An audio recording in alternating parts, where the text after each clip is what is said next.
Baka sakali, sir. Nagtitinda lang po akong lobo araw-araw para makakain po ako, sir. Ako na lang mag-isa. Ako na lang naghanap buhay para mabuhay ako. Dire-diretso ba't umiiyak ka, Nay? Ha? Dire-diretso. Labs, alam mo naman ako, basta... Kasi ngayon lang ako, sir, nakaganyan eh. Anong bebenta mo? Dito lang sa Pinay Stars. Magandang hapon po. Ako po si Gina Lama. Wow, may pangalan agad. Oh, ang bilis ah. Bilis. Uy, good! Ay, syempre. Not sure pa. Hindi ba? Bas- Ito naman masyado kong na... Alam mo naman, basta gold. Yeah. Na-mix ako sa mga gold. Okay, so, paabot ng tester. Gram. Uy, pares to dun sa gold ko. Yung yung timbangan, please. Pero manipis. Ganito yung gold ko. Saan yung ganito natin? Meron ba tayong ganyan? Oo. Ito lang, nga pala, hindi ko pa nga nakukuha kaya nyo Saan mo yun. ito nakuha, nanay? Binili ko po sa kaibigan ko, ng gold po. Ah!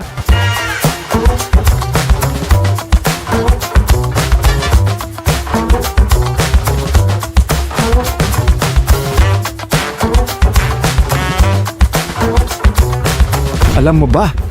Ang pirasong ito ay isang Austria-Hungary.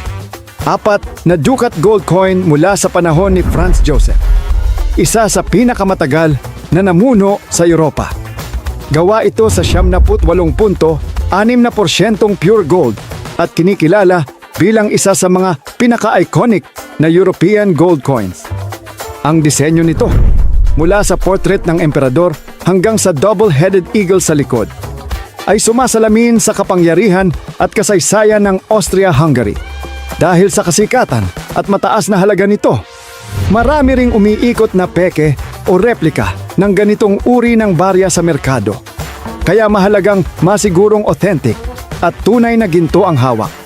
Ngayon, may magbebenta sa PP Stars ng isang Austria-Hungary. 4 na Ducat gold coin mula sa panahon ni Franz Joseph. Okay. So, hintay lang, papakuha ko lang. Ay, Ito, pwede ito ko yung ba malaman binibili. kung magkano mo yan nabili dati? Ito yung binibili ko. Ano lang po, 2,000 pininta sa Ha? akin. 2,000 binenta sa kanya. Posible yun. Kung ginto, bakit 2,000 ibebenta? Yes. Baka, ano sir. 2,000 mo lang yung nabili, Nay? Opo.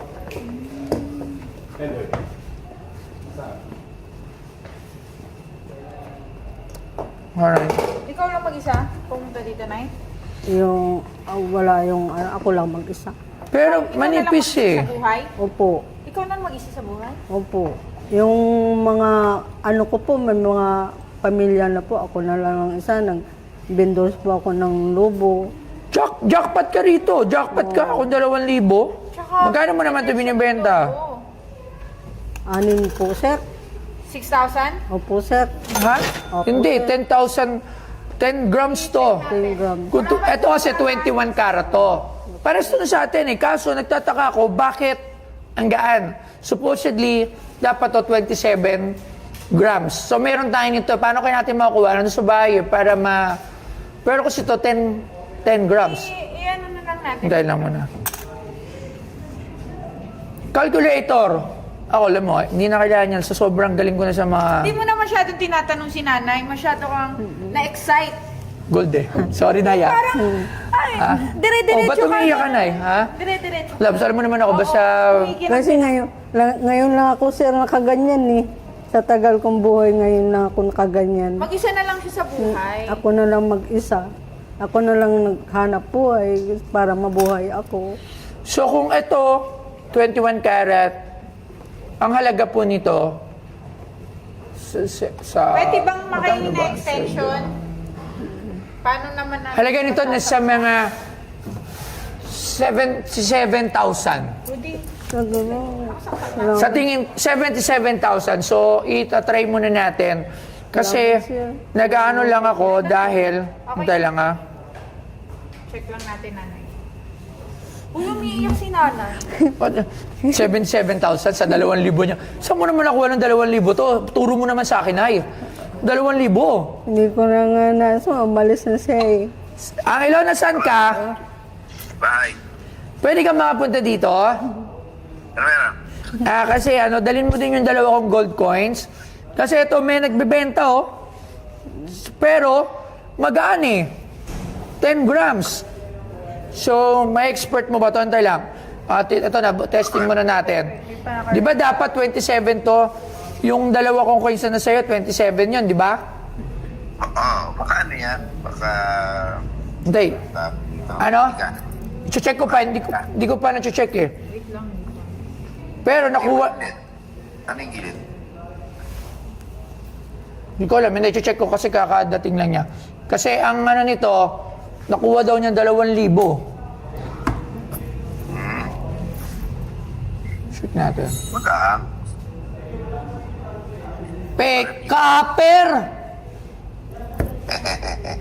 Ayun lang. Ayan lang. Nay. Akala ko gold. Hindi pala siya gold. Meron pala no? Meron yan. Marami yan actually. Peke? 0 karat. Hindi Ibig naman siya sabihin, peke. Usually may nakalagay na copy yan Kung sisilipin mo, may nakalagay na copy. May nakalagay na copy. Hindi ko kasi tinignan kasi masyado excited. Ito pala. Tingnan ko Hindi nga. na nga masyadong interview si nanay, dire-diretso ka na dyan. Sorry na. Akala mo gold.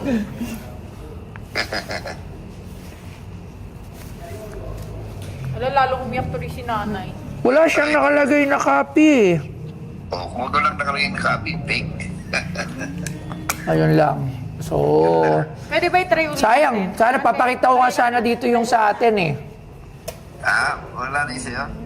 Hindi, nasa bahay sana i-expert din kita. O, sige, maraming salamat, Sir Angelo. Thank you very much. Sige. Pero pag napadaan, dalhin mo dito yung 2 coins Papa. Sige, dadali ka. Love you. Thank you. Copper nga siya, copper. Copper. Nabili mo 0 na. karat. Nabili mo ng 2,000, Nay. Pero pagka ganito ba, not gold, wala pa rin bang value yung mismong coins? Walang halaga yan Sad to say, Lalo siya umiyak. sad to say, Nay, wala tong halaga So, ano to fake to loves Kahit sa Dami nagaganyan. 500, di ko nga ito bibilin Saan naman niyo, boss? Sino ba nagbenta sa inyo nito? Yung kaibigan ko po, sir. Kaso umalis na po, sir Hindi ko na siya nakita. Mag-isa lang siya. Wala akong anak. Wala po. Asawa. Wala rin. Ano ko tama? Mag-isa ka lang. Magkano mo ito binibenta? 6,000. Magkano ibigay niyo, sir? 6,000. Wala naman itong halaga. Kunting tulong na lang, sir, sa akin, sir. Yan, alam nyo, sa mga Tulong na lang, sir. sa mga nanonood, kasi dito marami talaga nagbebenta sa atin ng peke. Sobrang dami nagbebenta ng peke dito sa amin. So, madaming matatanda na din yung mga napepeke. So, isa na rin kayo dito. So, katulad nito, yung 2,000 nyo, binili nyo ng peke. Tapos binenta niya dito. And nagbabalon siya Yung bibenta ng lobo. Ay, tulong na lang, sir. Nagbabalon pa. Magkano mo ito binibenta? 6,000. 6,000. Opo, sir. Yung 2,000 mo, Baka sakali. Baka sakaling, sir.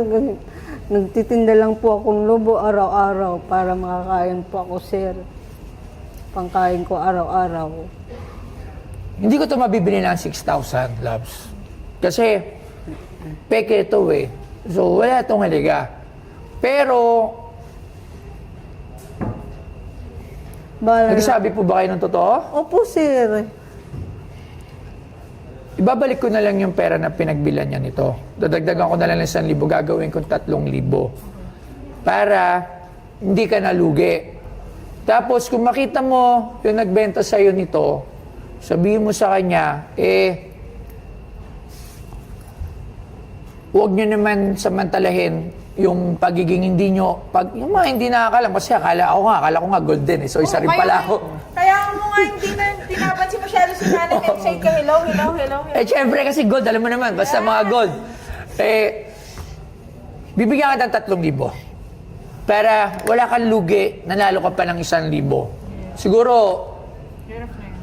Ako, hindi ko na siguro dadagdagan kasi binalik mo na yung 2,000. Nihintay ko kasi baka mamaya hindi mo balik yung 2,000. Ibabalik natin yung 2,000. Bibigyan kita ng additional na 1,000. Gagawin ko 3,000. Dahil napeke ka ngayon, itabi mo yan.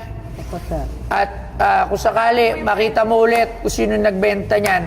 At para sa mga nanonood, huwag kayo basta-basta nang bili. Tapos ibibenta nyo dito. Hindi, huwag sila basta-basta nang bili nang hindi sila sigurado. Kasi nga, ako nga, actually, napeke rin ako parang 30 grams nung isang Sir, beses. pwede sir, dagdagan nyo naman sir, para makauwi na ko sa amin sir. Saan po ba Sa mga probinsya nyo, Bacolod sir. gusto mo ba umuwi ng Bacolod? Opo sir. Bakit magkano kailangan mo dagdag? Kung magkano dagdag nyo sir, Magkano para makauwi ka ng Bacolod? kahit mga 5K na lang sir. 5K po lahat. Opo sir.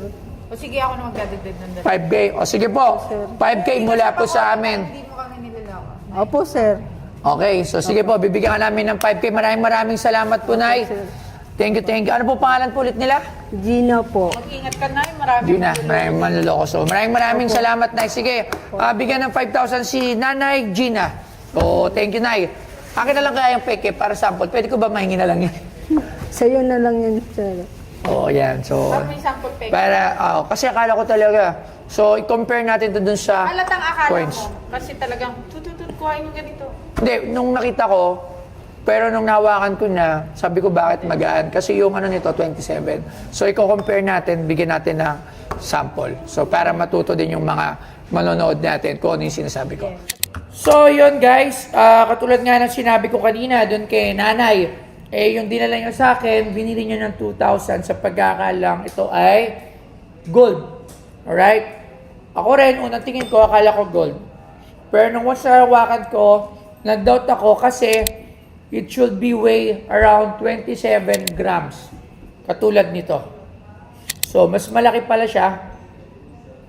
So, yun. So, ito ay 27 grams, 21 karat. So, ito ay isang 1800s coin. So, ayan. So, bakit ko nasabi kasi kanina, akala ko talaga. So, be careful po para sa lahat ng mag-aalok sa inyo ng gold at kung ano pang iaalok sa inyo. Make sure na matitest nyo to ng mga tamang gamit at always look for the exact weight. Check nyo rin sa Google and everything para po hindi kayo maloko. So, ito po siya. Ito po yung real gold. So, 21 karat. At ito po yung ating fake coin. So, I hope may natutunan kayo sa episode na to. At maraming salamat po. Tsaka buti na lang meron tayo nito. Yes, maraming salamat po, Nay. Thank you very much po. Salamat po. Matagal na po ako dito sa Maynila. Abang buhay na ako na nabaho dito. Wala po akong sapat na makikita. Yung sapat ko lang po yung pangkain ko araw-araw. Paano ako mabubuhay dito sa Maynila. Kaya kung sino mang gustong tumulong sa akin, tatanggapin ko. Tuwa na po ako. Yun lang po. Laking tuwa ko po makauwi ng Bacolod. Bustoyo, maraming salamat po sa inyo. Nagtulungan niyo ako ngayon. Laking tuwa ko po. Anong bibenta mo? Dito lang sa Pinas